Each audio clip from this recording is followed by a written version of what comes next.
Olá, meu nome é Christian Ferreira. Estamos começando mais um Cave Mais Fundo, nosso estudo de número 3. Hoje nós veremos Lucas, do capítulo 1, dos versos 5 até o 25. Faremos uma leitura pausada.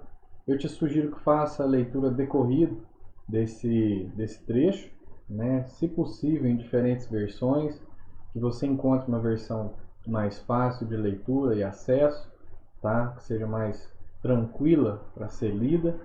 Eu estou usando a versão NVI para os estudos. Eu acredito que, além de ser uma boa tradução, uma tradução mais fácil, né, de fácil acesso, nós buscaremos a compreensão de palavras e fatos narrados e perguntaremos também o que a gente tem para aprender com esse texto, né? O que esse texto nos ensina.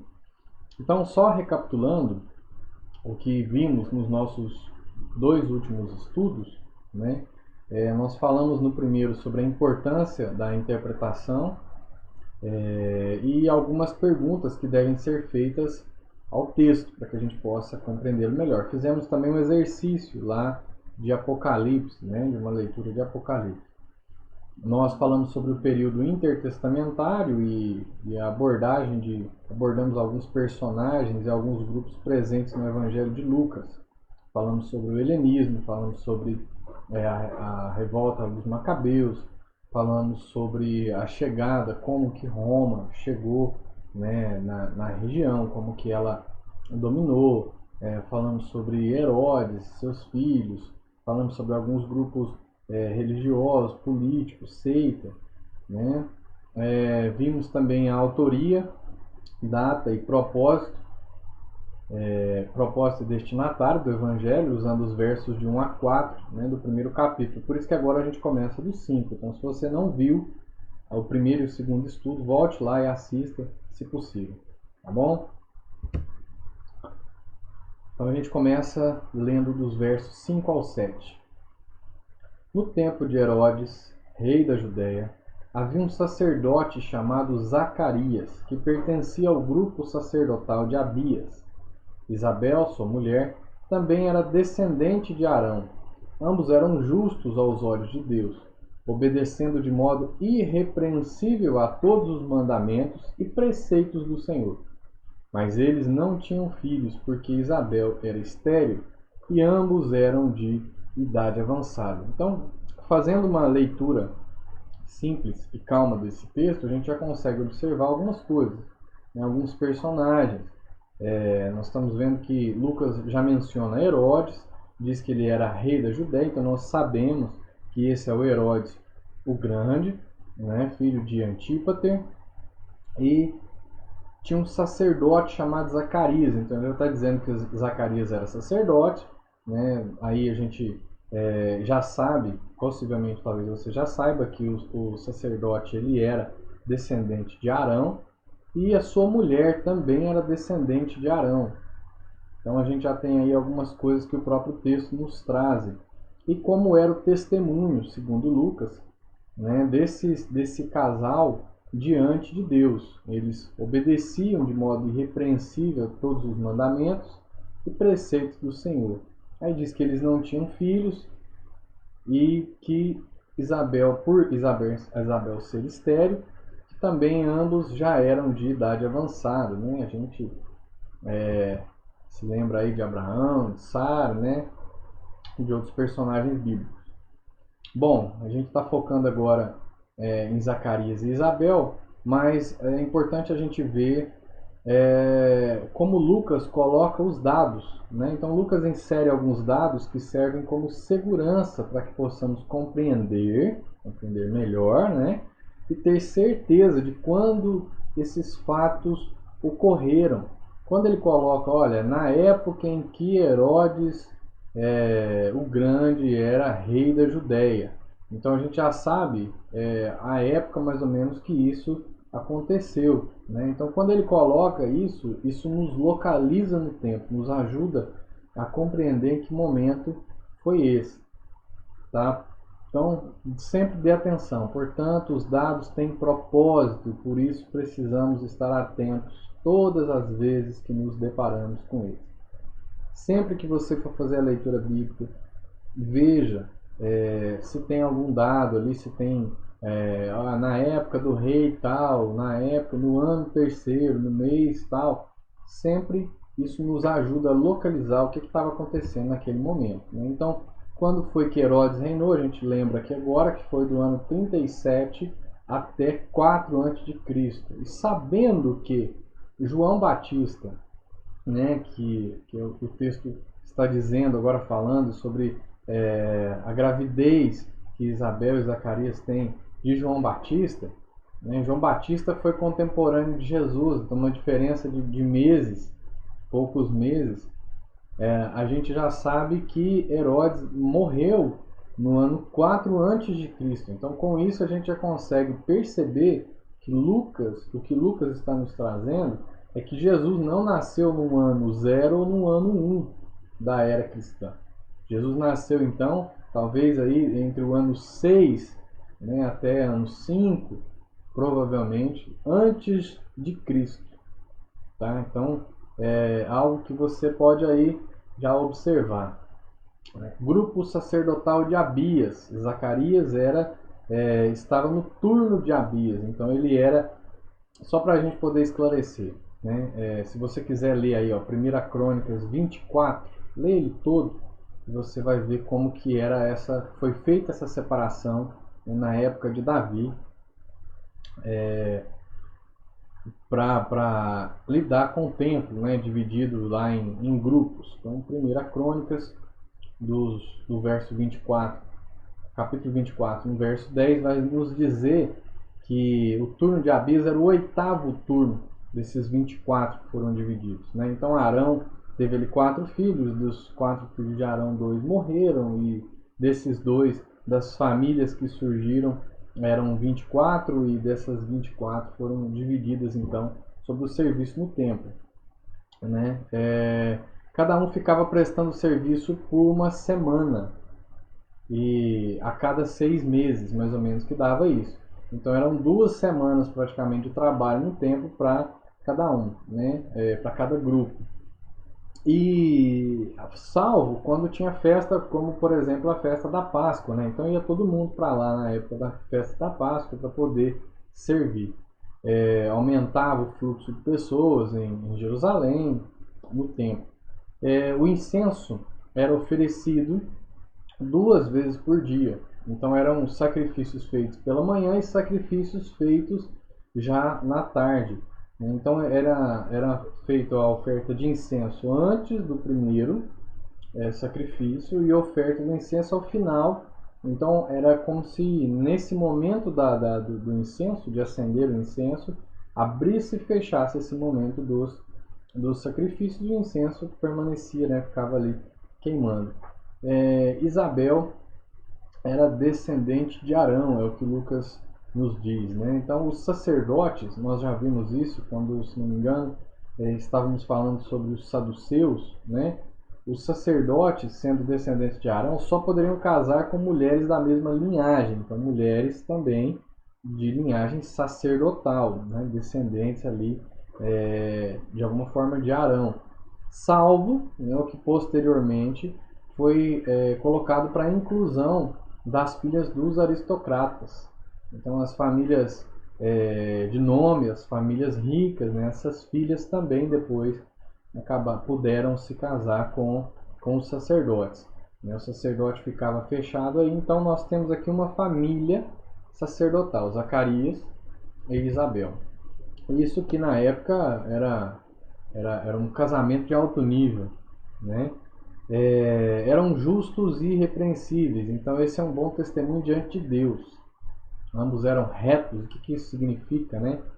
Justos e irrepreensíveis. Então que ambos eram retos tanto moral como cerimonialmente. Respeitavam rigorosamente toda a lei cerimonial, e respeitavam e viviam de acordo com a lei moral, né? Então esse era um testemunho que eles tinham, um bom testemunho diante de Deus, né?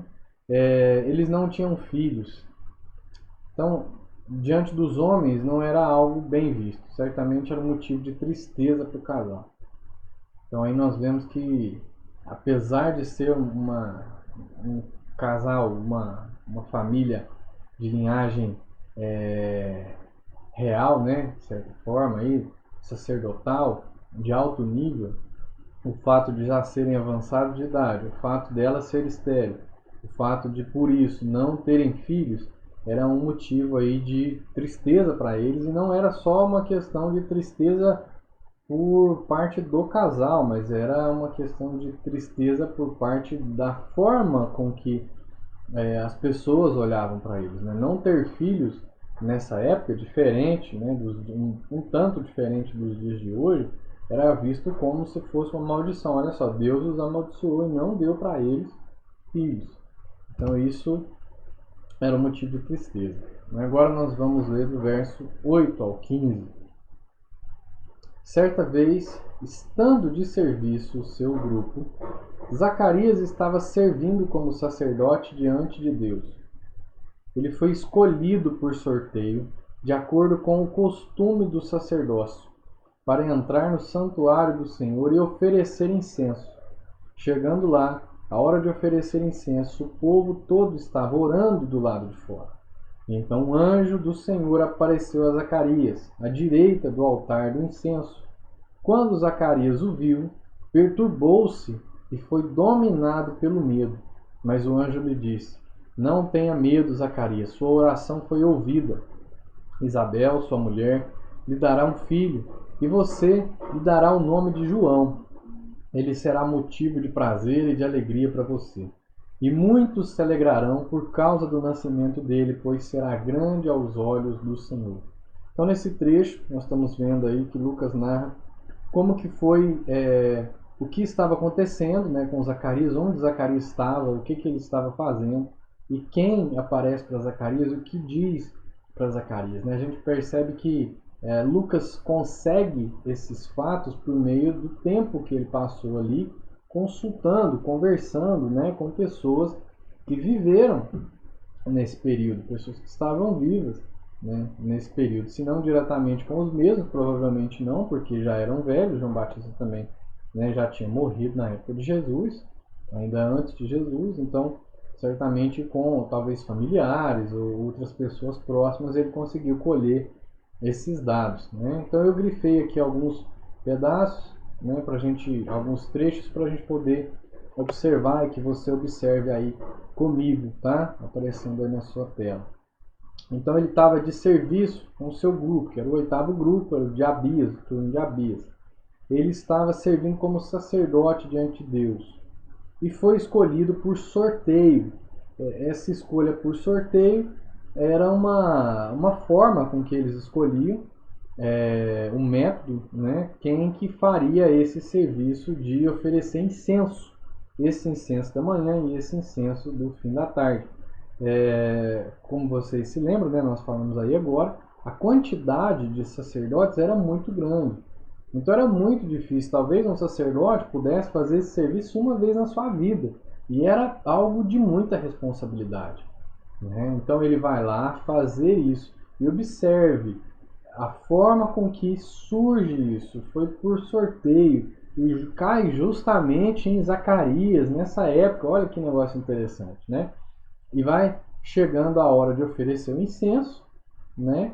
Esse período da manhã ou da tarde, aqui Lucas não diz qual período era, o pessoal estava orando, né? O povo estava lá orando do lado de fora. Então, quando o sacerdote ia fazer isso, ele estava ali diante, era uma antessala, né? Antes do Santo dos Santos, né? Do lugar onde só entrava lá o sumo sacerdote e tal. Ele estava ali, essa oferta era feita nessa antessala. Então ele entra ali, né? E nesse momento é o momento que ele está diante de Deus para entregar essa oferta das pessoas. É como se ele representava, né, essas pessoas que estavam lá oferecendo o seu sacrifício diante de Deus. E esse povo então estava esperando uma direção de Deus, ou esperando que ele entregasse diante de Deus ali aquilo que eram as suas causas, né, os seus pedidos. Então esse homem estava nesse momento, Zacarias estava nesse momento, e o povo aguardava ansioso. até que nesse momento o anjo do Senhor apareceu a Zacarias, à direita do altar de incenso, que era o lugar dos pães, né, da propiciação.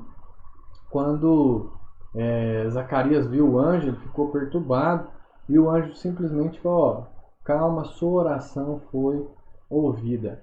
É interessante que ele foi ali colocar a oração das outras pessoas, né, diante de Deus, e o anjo diz: olha, a sua oração foi ouvida. E como vimos aí, era um casal, uma família de importância, né, um casamento de alto nível, que não tinha filhos, então tinha uma certa amargura, né, na sua vida como casal. E provavelmente isso foi o motivo de oração constante deles. E o anjo diz: olha, a sua oração, então ele está se referindo a essa oração. A sua oração foi ouvida.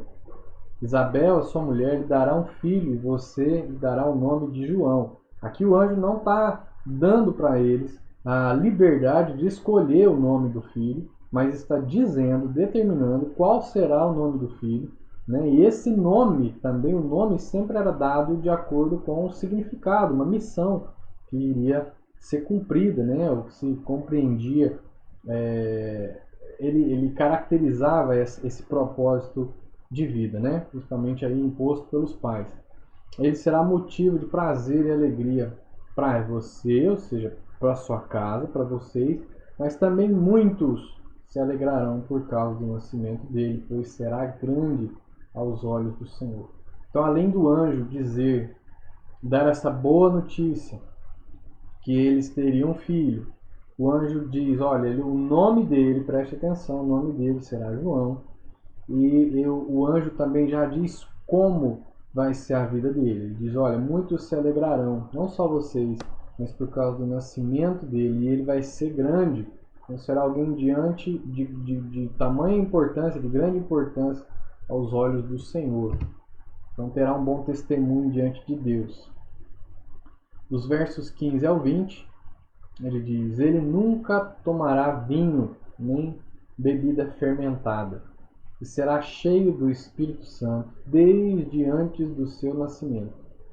Fará retornar muitos dentre o povo de Israel ao Senhor, o seu Deus, e irá adiante do Senhor, no espírito e no poder de Elias, para fazer voltar o coração dos pais a seus filhos e os desobedientes à sabedoria dos justos, para deixar um povo preparado para o Senhor.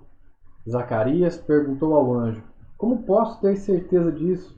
Sou velho e minha mulher é de idade avançada. O anjo respondeu: sou Gabriel, o que está sempre na presença de Deus. Fui enviado para lhe transmitir estas boas notícias. Agora você ficará mudo, não poderá falar até o dia em que isso acontecer, porque não acreditou em minhas palavras, que se cumprirão no tempo oportuno. Então vamos lá, né?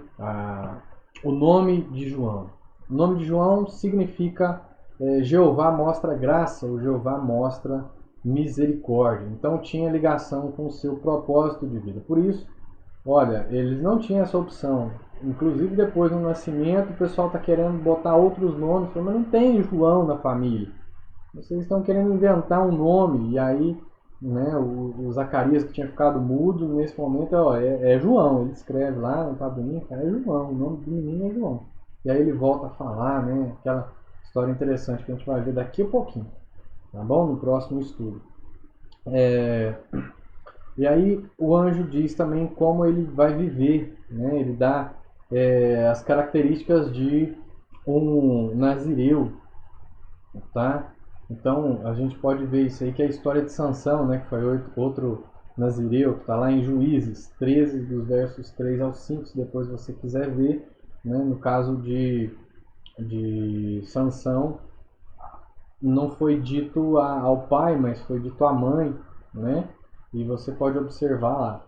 Então, João Batista recebe a mesma direção de nazireu que Sansão também tinha recebido. As determinações a respeito de João. Então, vale aí observar as palavras: tomará, fará, irá. Elas são ditas por Gabriel e mostram o que está determinado a João. Então observe, é importante observar o tempo verbal, né, como que isso é colocado como forma de uma determinação. Então não há um debate, uma sugestão, mas uma determinação divina. A vida de João será assim, tá? Daqui a pouquinho a gente vê o que a gente pode aprender com isso. As características da missão de João. João seria cheio do Espírito desde o ventre. Então ele já, desde o ventre, sendo formado, já seria cheio do Espírito. Né? Quando Jesus aparece na barriga de Maria, no ventre de Maria, João, dentro de Isabel, dá voltas, né? Fala, olha, chegou, reconheceu. É muito, muito bonito, muito interessante ver isso, né, na história. O seu propósito, a sua missão seria converter o povo a Deus, trazer o povo de volta a Deus, a reconciliação desse povo com Deus. A sua mensagem, o seu propósito foi esse, né? Quando ele ia caminhando ali pela lateral do Jordão, nas extremidades, e convidando, chamando o povo, convocando o povo ao arrependimento. Os corações dos pais aos seus filhos, né, tratando a relação, os desobedientes à prudência, chamando os desobedientes à prudência, ou, como diz o texto, à sabedoria dos justos, e prepararia o povo para a vinda do Senhor. João Batista vai convocando o pessoal ao arrependimento e batizando essas pessoas no Rio Jordão, né, como prova de que se arrependiam de seus pecados. Enquanto isso, ele estava preparando o povo para a vinda do Messias.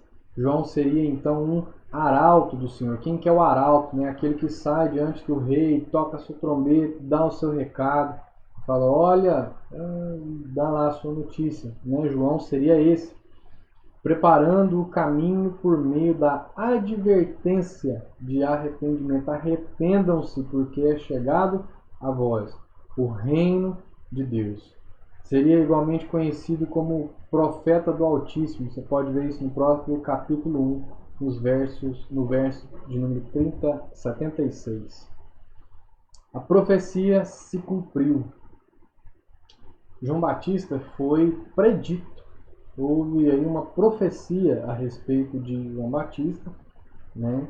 E a gente pode observar com isso que toda essa promessa, tudo que vem da boca de Deus, que vem de Deus, né, dito aí por meio dos profetas, se cumpriu, não falhou. Então, lá em Malaquias 3, os versos 1 ao 3, a gente vê o seguinte, olha, vejam, eu enviarei o meu mensageiro que preparará o caminho diante de mim. E então, de repente, o Senhor que vocês buscam virá para o seu tempo, o mensageiro da aliança, aquele que vocês desejam virá, diz o Senhor dos Exércitos. Mas quem suportará o dia da sua vinda? Quem ficará de pé quando ele aparecer? Porque ele será como fogo do ourives e como o sabão do lavandeiro, e se sentará como um refinador e purificador de prata. Purificará os levitas e os refinará como ouro e prata. Assim tirarão ao Senhor ofertas com justiça. O outro texto também, Malaquias, versos 5 e 6. Vejam, eu enviarei a vocês o profeta Elias, antes do grande e terrível dia do Senhor. Ele fará com que os corações dos pais se voltem para seus filhos, e os corações dos filhos para seus pais. Do contrário, eu virei e castigarei a terra com maldição. É interessante que ele já diz aqui, olha, ele virá, eu vou enviar a vocês o profeta Elias. Elias já tinha vindo, né, até essa época. Então agora, depois João Batista é reconhecido também como Elias. O próprio Jesus dá testemunho disso, olha, João Batista é Elias. Mas não é que ele é uma reencarnação de Elias, tá? Não confunda com isso. Ele vem no espírito de Elias, ou seja, cumprir esse propósito, um propósito de Elias.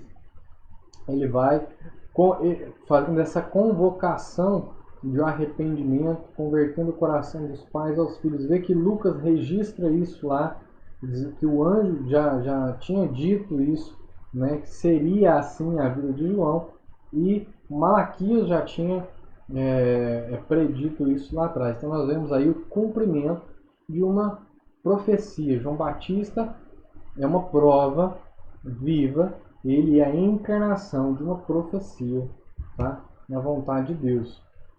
A questão da incredulidade, né? Como que Zacarias reage quando o anjo fala com ele? Mas Zacarias duvidou, mesmo diante da revelação direta por meio de Gabriel. Sua dúvida gerou consequência. A consequência não alterou o plano e a determinação divina, mas teve afetação na vida de Zacarias.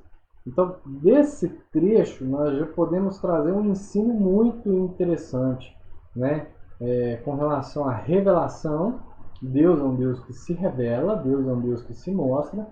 A partir do momento que ele se mostra a sua vontade, a gente tem que responder a isso com fé. É uma fé que ele mesmo nos dá. Então nós temos, mas é uma responsabilidade nossa, então nós temos que responder a isso com fé. Zacarias, o anjo falou para ele: calma, Zacarias, não deixe seu coração ficar turbulento, sua mente ficar confusa, é um anjo mesmo que está te aparecendo, toma um susto, mas não tenha medo, tá? Eu estou te dizendo, eu sou um anjo que assiste diante de Deus, na presença de Deus, eu sou Gabriel, e eu vou te dar um recado. Mesmo um anjo falando diretamente com ele, esse anjo se apresentando, o Zacarias, olha, não sei, porque, assim, segundo a ciência, segundo o que tudo mostra, né, não dá, a mulher é estéril, nós já somos idosos, já somos velhos, não dá mais para ter filho. E aí o anjo diz: olha, por causa disso, então você vai ficar mudo. Você não vai falar. E quando ele sai, o povo fica esperando ele falar alguma coisa e ele só consegue acenar para o povo, né? Ele não consegue falar nada. Então, não alterou a incredulidade, a falta de fé do Zacarias, não alterou no plano de Deus a respeito de João, de Isabel engravidar, não mudou isso, né? Mas teve consequência diretamente para Zacarias. Tá? Então o texto ensina que quando há revelação de Deus, há exigência de fé. E se negligenciada essa exigência de fé, gera consequências.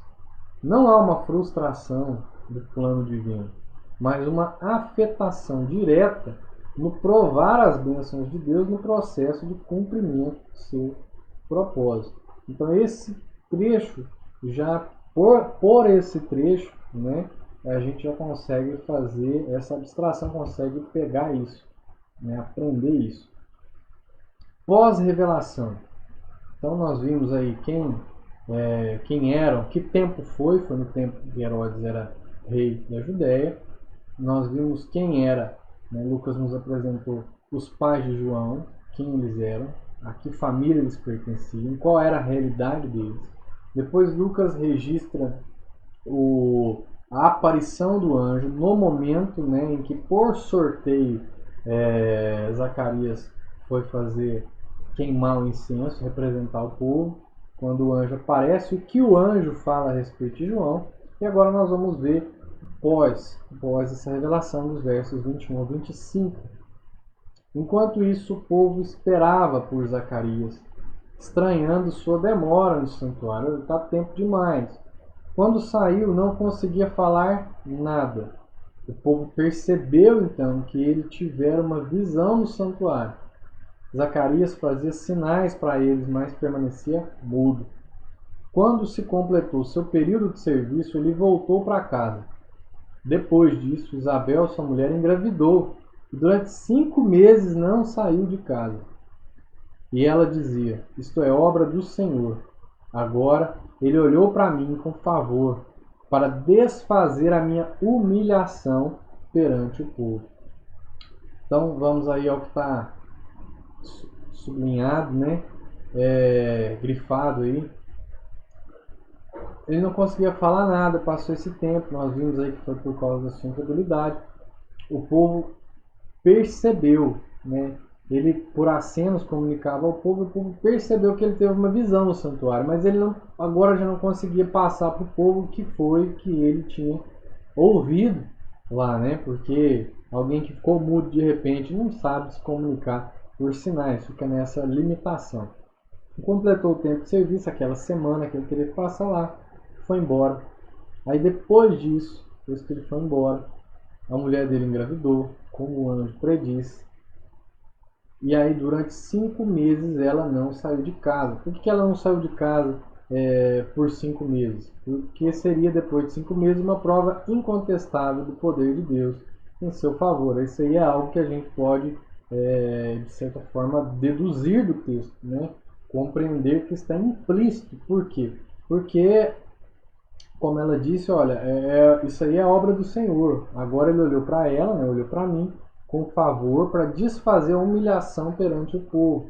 Então, certamente, essa família sofreu preconceito, porque era alguém que representava diante de Deus e era visto como era uma família de pessoas de linhagem sacerdotal e vistos como alguém amaldiçoado. Olha que negócio, né, estranho, sofriam com isso. Ela, certamente como mulher, né, nessa época, e por culpa, ela era estéril, né, sofria bastante por isso. Isso poderia ter sido, inclusive, causa de divórcio legal na época. Ela disse, não, essa mulher não quero, não, ela poderia ser repudiada, né? Mas Zacarias mantém, Zacarias, eles eram retos, né, justos ali diante de Deus. E então depois de 5 meses seria uma prova incontestável. Ela sai e demonstra, né, um testemunho visível. Olha só como Deus me foi favorável. Acabou agora com a minha humilhação. Façamos então uma síntese, né, do que nós vimos até agora. Observamos que o objetivo de Lucas foi narrar em detalhes os personagens Zacarias e Isabel. Igualmente, alguns ocorridos no processo antes do nascimento de João Batista, né? Lucas faz toda essa narrativa cuidadosa, como eu disse, só consegue isso certamente, né, dentro do seu método, que foi conversando com pessoas e indo atrás de escritos. Provavelmente esse acesso foi por meio de pessoas, conversando diretamente com pessoas. Ele narra o tempo do ocorrido, fala de características importantes sobre as personagens e ao mesmo tempo demonstra como Deus é aquele que revela a sua vontade por meio do anjo e faz com que a mesma se cumpra, independente da incredulidade humana. Algo que a gente já observou no texto, já pôde aprender, né? Então algo aí você já consegue extrair desse texto, na verdade, que você consegue colocar para a sua vida. Mas além disso, nós vamos fazer aí pelo menos três aplicações, três coisas que nós podemos aprender diretamente desse texto. Uma delas é que Deus é aquele que tem domínio sobre o tempo e o usa em favor de sua vontade. Então Deus tem domínio sobre o tempo, é Deus quem cuida, quem domina tudo isso. E ele usa o tempo em favor daquilo que é a vontade dele, o propósito dele. Zacarias não foi escolhido pela sorte. Não sei se você percebeu, mas na leitura eu enfatizei, fiz questão de enfatizar isso. Zacarias não foi escolhido simplesmente pela sorte. A sorte, a metodologia, o método deles, foi apenas o meio pelo qual Deus agiu. Então Zacarias tinha que estar ali naquele momento, era o momento da revelação, né? Deus atua em meio à sua criação, revelando graça e misericórdia, dando oportunidade de arrependimento e reconciliação. Então Deus é um Deus que está atuante na história. Deus não é um Deus que criou um universo, se ausentou desse universo e que vê tudo de longe, não interfere, ou Deus não é aquele que criou esse universo e deu leis naturais pelas quais esse universo é regido agora pela liberdade de escolha dos homens. Não é isso. Deus é aquele que está no meio de nós, né? Deus é aquele que está intervindo, relacionando constantemente com a sua criação, com aquilo que ele fez. Então vamos nos lembrar aí do nome, né, e da missão de João Batista. Então, por meio de João Batista, por meio da criação de alguém que ele criou, que ele fez vir à vida, ele interfere na humanidade, tá? Na história da humanidade. Deus está oferecendo por meio de João Batista ali, uma mensagem de arrependimento. Arrependam-se, ele está preparando para que venha o Senhor do universo, o nosso Senhor Jesus Cristo. Todas as promessas encontram seu cumprimento no tempo devido. Então, lembre-se da profecia a respeito de João, registrada em Malaquias. Então, chegou o tempo previsto, o tempo que aprova a Deus, o tempo que Deus quis para que aquela profecia se realizasse. E assim foi, e assim cumpriu. Eu espero que Deus tenha falado com você, eu espero que você tenha conseguido compreender bem o texto, o propósito do texto. Meu objetivo é facilitar e não complicar as coisas, tá bom? Então aí, lembrete, não se esqueça de curtir o vídeo, se inscrever no canal. Se você ainda não se inscreveu, se inscreva no nosso canal, a Igreja Sal da Terra, Dom Almir, e compartilhe em suas redes sociais usando as hashtags Cave Mais Fundo, Vem Pro Dom e Igreja que Serve. E até o nosso próximo vídeo, se assim o Senhor nos permitir.